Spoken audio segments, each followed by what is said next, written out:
Hi, this is about local area network. So what is the LAN? LAN stands for local area network. So LAN is a standard and protocol that define how to connect devices that are relatively close together. Okay, so if you can look at this figure, let's say there is a one small company here.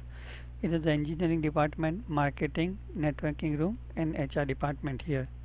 So now, as you can see, they all very close in one building. So that is the local area network here. And let's say you have one building here, and another building is like this building is in California, other building is in Atlanta. When those two buildings they are connected with each other, in that case it called the wide area network. Okay, so LAN as shown here is the local area network. Now these are the couple switches and couple routers. So these are the real life router and switches. So this switch you can think as a switch 1 is this one, and switch 2 as well. This router, when you want to transfer the data from one switch to another switch, you need the router. And these are the real life router look like. The first one on the top, there's a 7600, and the bottom one is a Cisco 7200. Okay, so now that's the LAN basically. Again, LAN is a standard and protocols define how to connect devices that are relatively close. Okay, so there are a couple LAN standard exist. The currently is the Ethernet here, token ring and 5 FDDI and the ATM. They are kind of obsolete. Currently the Ethernet is the prevalent technology in the networking world. Okay, so the term Ethernet is Ethernet is like family of standard that together define the physical and data link layers of the most popular type of LAN. So there is 10 base T, 10 base TX, and 10 base U, and bunch of the like 16 or 17 of those, or maybe more than that. Okay, so but that's the bunch of like standards. Then combined, it called as Ethernet.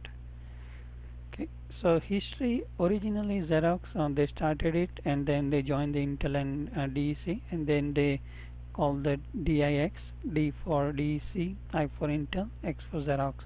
So they originally come up with the DIX Ethernet, but then eventually they transitioned this development to the IEEE, and IEEE created two committees, 802.3 and 802.2. So this control the LLC, a logic link control sublayer, and 802.3 that is a media access control. Okay, so basically, but they divide the functionality in two layers. So one that control the physical layer standard, another with the data link layer. Okay, and it is a the IEEE has created like many of those Ethernet standards. So let's say this is a 10 base 2, 10 base 5, that is the original Ethernet. So in that one what they did is they lay out the coaxial cable here, and on that coaxial cable they pin um, the Ethernet cables here, and those cables they are connected to the NIC card. So all the cables they are connected to big thick coaxial cable, and all devices they are connected to this long coaxial cable. So that is like 1 2 3, from 3 engineering people to marketing.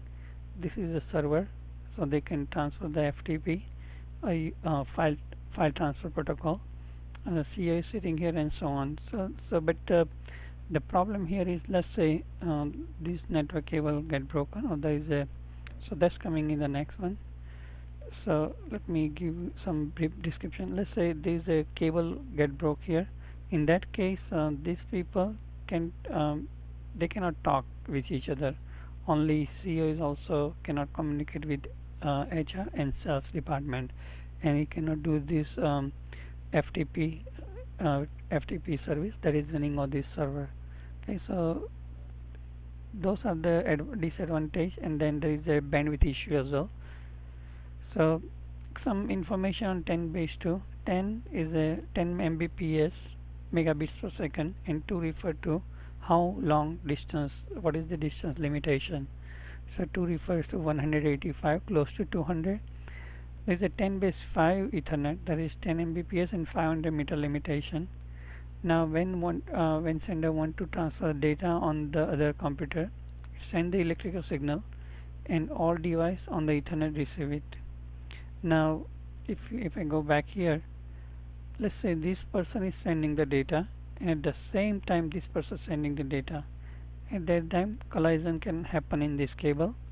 Okay, so no, no, they cannot talk at the same time. Okay, so then they created the CSMACD algorithm. So this is the algorithm. What it does, it that device so it performs two functions. So let's say first thing they have to wait to make sure that nobody is sending the data. So once they find out that bus is empty, then it's called silent period. And in that silent period, if they don't see see that cable is empty, they send the data. Now once they send the data, uh, so that's the time you have to wait. So that's the one disadvantage. Second thing, let's say these two they both are waiting, bus is empty, they both send data at the same time, and at that time collision occur. As soon as they detect that collision occur, they have to wait for a random period of time. So maybe this guy wait for like 5 milliseconds, this guy wait for 6 milliseconds, and if bus is still empty, then this 5 millisecond guys his timer will expire earlier, and then he will send the data. Okay, and then once he send the data, nobody can send the data. So that's a disadvantage. You have to wait for the make sure that bus is empty, and when there is a collision happen, at that time you have to wait for the random period of time. Okay, so that's what this CSMACD. So as you can read here, device want to send the data, it has to wait until LAN is silent, and then they can send the data. And if collision occur, they both have to wait for a random time, and then they can try again.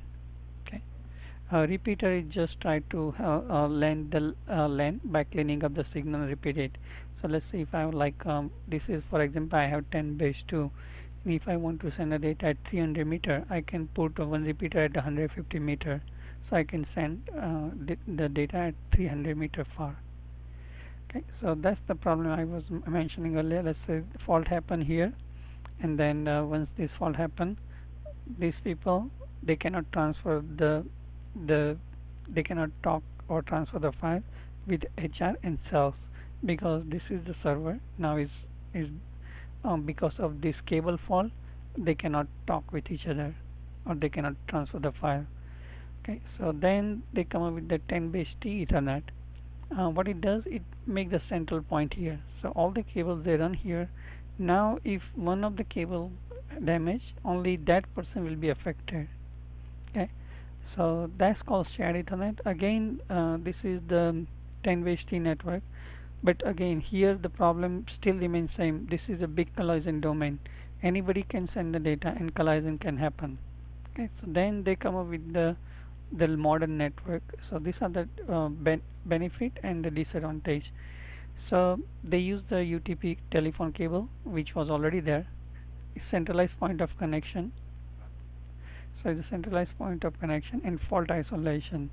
Now disadvantage, again CSMACD still algorithm still need to use, and each device is on a bus, they have to wait. Again the both disadvantage of CSMACD, that devices has to wait till bus is available, and each device is back up when collision happen.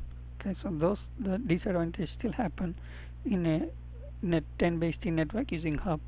So then they come up with the new modern network, that is switch Ethernet.